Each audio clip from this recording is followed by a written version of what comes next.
Hi everyone. Good morning. Welcome to today's episode of Morning Capsule Mrs. Hay. So today I'm going to be talking about killers of marriage. I feel like we engage in these things without even knowing that it kills our marriage, and ignorance kills, So ignorance is one of the greatest sin and enemies of a man. And again, Hosea chapter 4 verse 6 says that people perish for lack of knowledge. So what you don't know, you don't know.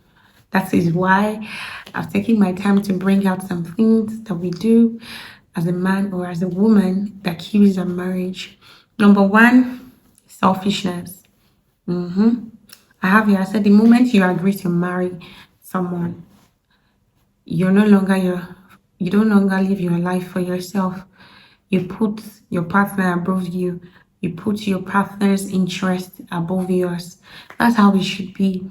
So sometimes we just act selfishly because I know people say that you should put yourself first in some instances. Well, when it comes to marriage, I can strongly say that you should always put your partner before you. Yeah. I says stop treating life as if you are still single. I think this applies to men. The way some men live, they live like they're still single. I mean, sometimes I tell my husband that, like, you still act like you're single. Have you forgotten that you're married? You can't just make decisions on your own. You can't just decide that you're going to do this. Have you forgotten that you have a wife at home?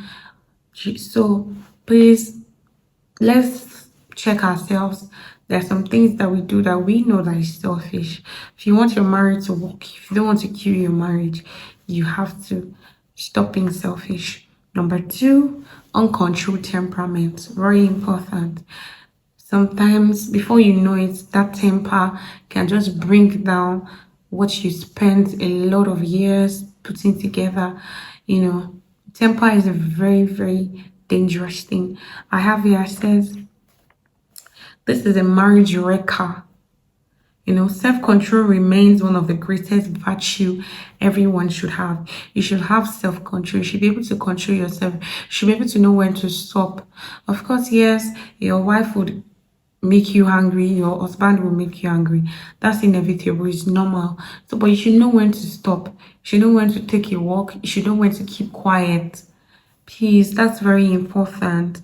Uncontrolled temperament gives birth to violence in most cases. Yes, it is uncontrolled temperament that gives birth to violence. Nobody is saying that you cannot get angry. No one is saying that you should not vent. But let there be a boundary, like you can't cross.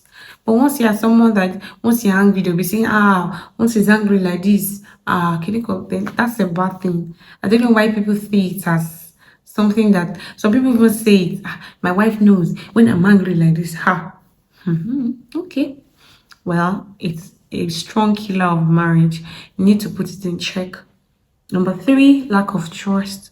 Yes, lack of trust can kill your marriage. Once you agree to spend your life with someone, shouldn't it be someone you trust? How will you want to spend your life with someone and you don't trust that person? Doesn't this sound somehow to you? Like you marry this person, but you don't trust her. You don't trust him. So why did you give your life to someone you don't trust?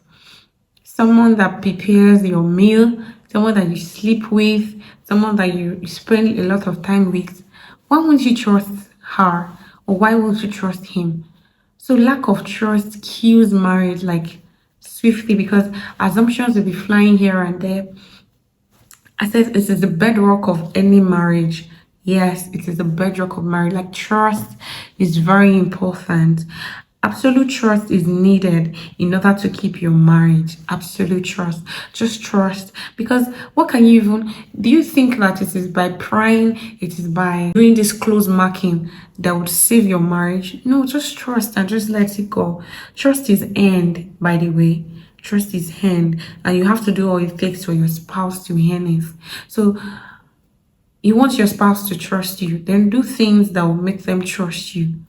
But peradventure, you have made some mistakes whereby your spouse don't trust you again because they trusted you, but you messed up. It doesn't matter. You can still pick it up. You can still regain their trust. Okay. Repair and reconstruct any trust gap quickly. It's very important. Number 4, infidelity. I've spoken about infidelity, episode on infidelity on its own. So if you want to go deep about it, because it's actually a very deep topic, you can check one of my previous episodes. But infidelity is a great killer of marriage. Marriage is about stewardship and service. Yes, the Bible says that it is expected that a man and woman be found faithful. So if you need to be faithful, you need to be faithful. I mean, I don't want to really dwell on that because I already have a whole episode that talks about it. There is no point marrying someone you cannot be faithful to. What's the point? If you think she's not good enough for you or is not good enough for you, you're not attracted to him or her, why did you get married to them in the first place? Okay, number 5, lack of communication or poor communication. Yes, that's very important too. A marriage that lacks communications, I don't know how it's going to thrive. So any marriage that would thrive must communicate extensively. It's not just, we want to buy soap and this thing. Okay, yeah. Have you eaten? Yes, that's not the kind of communication I'm talking about. You guys must communicate extensively.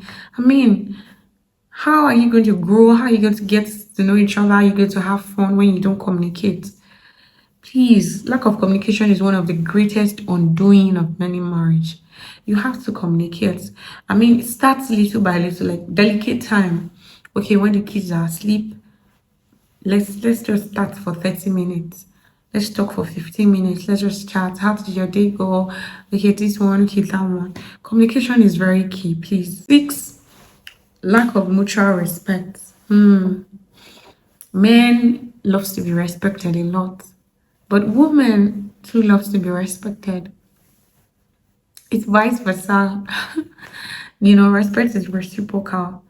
I said in as much as man is big on respect, a woman should equally be respected.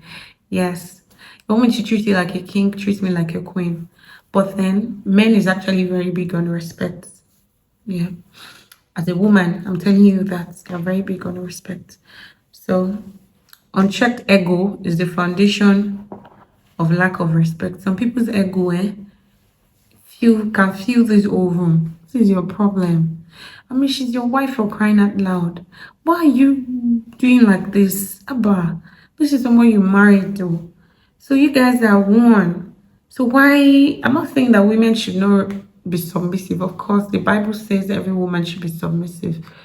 So, but men, please bring down your ego. This is not your child you're talking to or your younger sister. Even if you're 50 years older than her, she's still your wife. So please bring down your ego. And that woman too, bring your ego down. Respect your husband. Number 7, keeping of secrets. Yes, it's a great killer of marriage. Marriage is an open relationship. It's like an open book. There is no provision for any secrecy in marriage. If you already have secrets, then you should already know that you're doing something wrong. Like your wife or your husband should know everything about you, should know what's up with you. The Bible says that they were both naked and they were not ashamed. So if you cannot be naked in front of your spouse, I'm not even talking about physical nakedness now. I'm talking about nakedness like open with everything. Then you're killing your marriage softly. Keeping secrets from each other puts a wedge in your marriage. Because by the time you find out about that thing in the long run, it brings about distrust and everything. So secret creates opportunity for a third party to overturn things. So please, let somebody come and say, do you know that your wife is this? Do you know that your husband is this? And you can say, yes, I know, she told me or he told me. Oh, are you sure? What about, yeah, he told me. In fact, I know that you should be wearing this particular distance. How romantic can that be? Number 8, lack of adequate sex. Sex is very important. I've said it in some of my episodes. Very important. for men and for the woman. They say men are big on sex. Some women are big on sex too. So sex is a sexless marriage is a tasteless one. Yeah. Sex is very important. Make sure that your sex life is, don't marry someone you can't fully give your body to. Why would you marry somebody that you're almost irritated when the person wants to touch you? Are you kidding me? Marriage is supposed to be for life. So marry someone that you crave their touch. Marry someone that turns you on. It's very important. So denying your partner of sex is pushing them to the hands of the enemy. Don't do it, please. For men and for women, please don't do it. Number 9, distance. Distance is a big destroyer of marriage. It's a very big issue that destroys marriage. You need to plan out your future before starting. For those that are still single that are watching this video, plan it. It's something that you can plan. If you want to travel out, plan it. Please be cool. This traveling out of a thing destroys a lot of marriage. I'm telling you. It causes loneliness. It causes infidelity, causes depression, causes a lot of things. But you're supposed to be together, you're supposed to live your life together. So when one person travel and leave the other person, because sometimes you feel like, okay, you're just going to travel and within 2 months everything is going to work fine. You send for your wife, you send for your husband will come and meet you. It's not usually as easy as that. Anything could happen, and then the other person will now be trapped miles away. Is well. Please plan everything well before you do these things. It's very important. Isolation breeds a lot of evil thoughts. I'm telling you, I know what I'm saying. Spending less time with your spouse is like digging the grave of your marriage. Distance. Hey, well, I also have a episode where I talked about long distance relationship. You can check. It's a very deep episode. And lastly, lack of a presence of God, which is the most important. Without God, your marriage is gone. It's gone. Yes. Having no knowledge or little knowledge about God will only bring chaos. Yes, know God, seek God, want to know Him, commune with Him, spend time with Him. I mean, it's the author of marriage. So how would you feel having someone that designed something? I mean, nothing will go wrong. So please study the word frequently, know more about God, pray together. Pray together. I mean, I don't know, a couple that prays together wins together. Please do that. And prayer is a weapon that keeps the devil and his agents away. So it's very important. Thank you for listening. I hope this episode has helped. Please don't forget to share. Don't forget to like and also comment. Thank you so much. God bless you. See you in my next episode. Bye.